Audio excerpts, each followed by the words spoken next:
Welcome back, everyone, to Immediate Movie Reactions. And I am just getting out of seeing Transformers Rise of the Beasts. I believe it's Rise of the Beasts. Um, the latest installment in the Transformers franchise, though this isn't technically, I don't think, related to the others. This is sort of like Bumblebee, where it's an offshoot movie, perhaps even a reboot. Um, Michael Bay is no longer directing, and I think that is the best thing to have happened to this series. Just a quick story.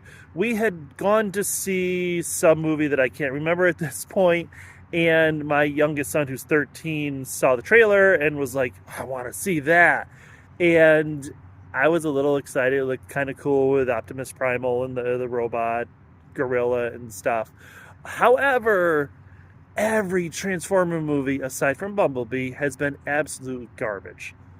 My son was really excited, so I figured, hey, you know what? Let's try and get through the series. Maybe if we get through them, they'll be better. And I think after maybe we got through four, and every single one ended, and we looked at each other and we said, "What, what was that? That was fucking awful. We just wasted 2.5 hours of our life on this movie that made zero sense," because every Transformers movie, I think, up until now, has been garbage. I think they were terrible. They were just a mess of ideas and annoying human characters and kind of characterless robots. All Flash. Like, it's a Michael Bay movie, and you know, I'm sorry, like, I have spent my time with The Rock and Con Air and Bad Boys. I've loved Michael Bay. Now I'm thinking Michael Bay didn't do Bad Boys, so I may be wrong there. But anyway, I will admit that I do love what Michael Bay can do. I think this franchise has been awful. However, that being said, this movie is 2 hours and 16 minutes, which seems like a long time. Except it flies by.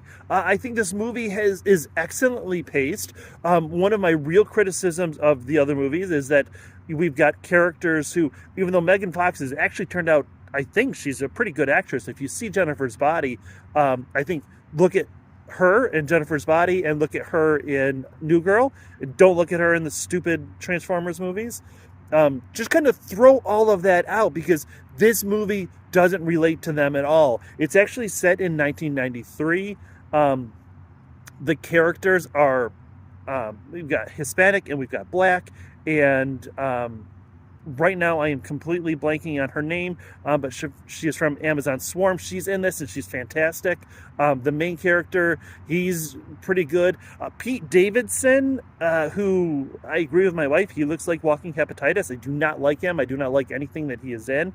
However, as a robot, he plays Mirage in this. He's good. He is entertaining. He's funny.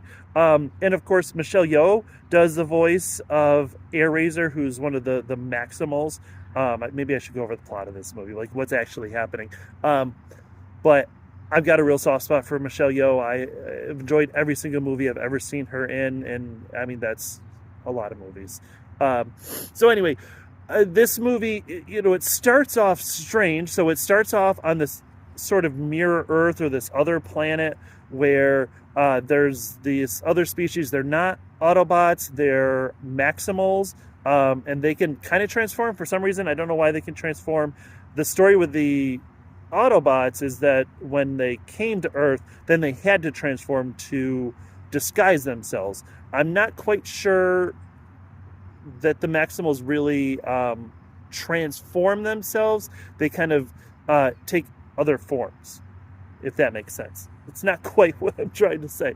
But they do later in the movie. They do transform, actually. But anyway, so this movie, the Unicron is sort of the Galactus figure. And there's a lot of parts of this movie that feels like, hey, this is from this other movie, and hey, that's from that other movie, and this is from this story. So Unicron, if you don't know Transformers lore, Unicron is sort of the Galactus, the world devourer, and he's got his heralds. Is this they're called Terracons.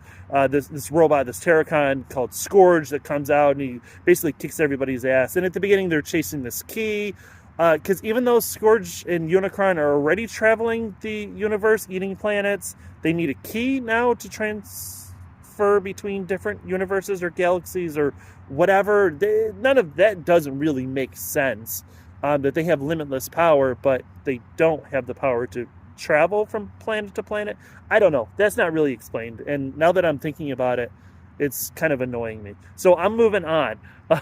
Anyway, so what I thought the reason I'm bringing all this up is as they're running, basically the bad guys the Terracons are chasing the Maximals, and they're shooting from behind. They're shooting at them because they've all got guns and lasers and whatever, blasters. And there's a quick little shot where Maximus Primal gets shot in the chest, and everybody's shooting from behind. So sorry, just a little continuity glitch there. But so then they take the key and they go to Earth, and then of course it's hidden on Earth because for some reason in the entire galaxy of planets, in every single Transformers movie or series, and I've watched from Beast Wars to Transformers Prime, which by the way, Transformers Prime is still, I think, the best Transformers series to date. I mean, even Transformers Armada, it was kind of always the same thing, like, oh, we have to go to Earth because they have all the energon we need, or they have the key that we need to get back to our home planet. And like, why are all these things being hidden on Earth? That doesn't make sense. I don't understand that. But here we are. So anyway, the other movies have annoying main characters, human characters that you don't want to see. These characters are likable. They're well acted. They fit within, even though I do think there's this weird sort of Power Rangers thing at the end that I was kind of like, oh, fuck, this is stupid. However, by the time we get to the end of the movie and the Terracons are there and they're fighting for the key so that they can bring Unicron, and Unicron can then eat Earth. It's kind of like, I think it's the best battle scene. It's epic. It's major. It's huge. And what I like best about this movie is that the Autobots and the Maximals each have their own distinct characters. I have, what was it, 1985 or 86 or whatever, when the first Transformers came out. And I've pretty much kept up with a lot of the Transformer stuff since then. I swear, going through those movies, I didn't know who most of those were, aside from Optimus and a couple of the others. And, there's a point in one of the movies, maybe it's 3 or something, where RC is in it. And I'm like, hey, cool, RC. But she's useless, right?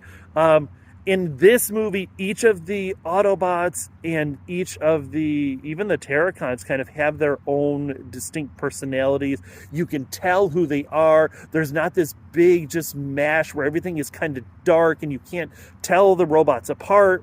They're distinctly colored, they're distinctly voiced. They act and they talk and they move differently, and that's all fantastic. There's a really cool scene with Wheeljack.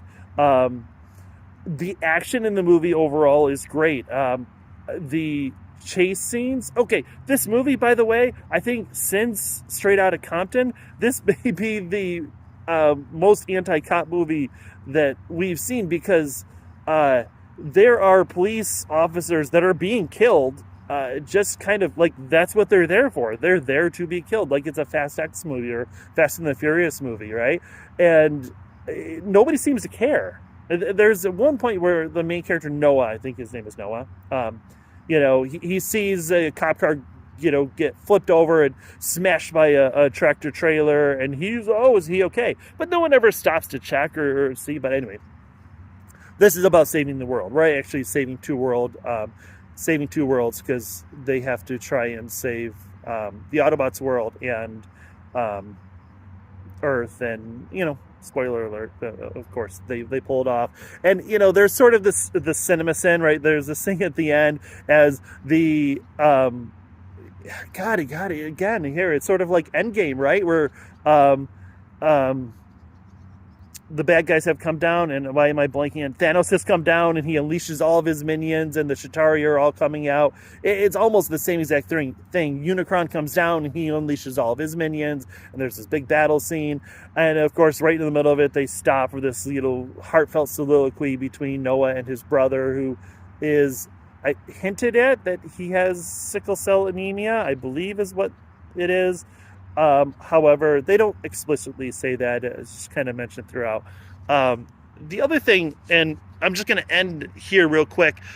The music in this is fantastic. Set in 1993, so the music is kind of that early 90s hip hop. And, we start out with Wu-Tang. We go to Tribe Called Quest. We've got some Diggable Planets in there. The only thing that I didn't like is for a lot of these, there's some TLC. For a lot of these, you hear 10 to 15 seconds of the song, just enough so that if you know the songs, you're like, hey, look, it's Diggable Planet. It's cool like that. And then it kind of goes past it. They do use Biggie twice, which I don't, I'm not quite sure. There's plenty of music that could have been used. We've got a main character who's from Bushwick, so why was there no Ghetto Boys or no Bushwick Bill? That was a complete mess. KRS-One, right? I mean, he's Bronx, like that should have been South Bronx, should have been mentioned in there somewhere. And just as a little proud moment, I was with my two kids, 13 and 15, and they recognized pretty much all of the songs, not just the songs, but a lot of the references that Bumblebee makes, because Bumblebee, of course, is in this movie, and he speaks through movie lines, and I thought it was really cool just trying to pick that out. The end of this movie, that big action set piece is fantastic. The car chases, as I was alluding to earlier, are fantastic. I really, really enjoyed this movie, and actually, the more I think about it, the more I like it.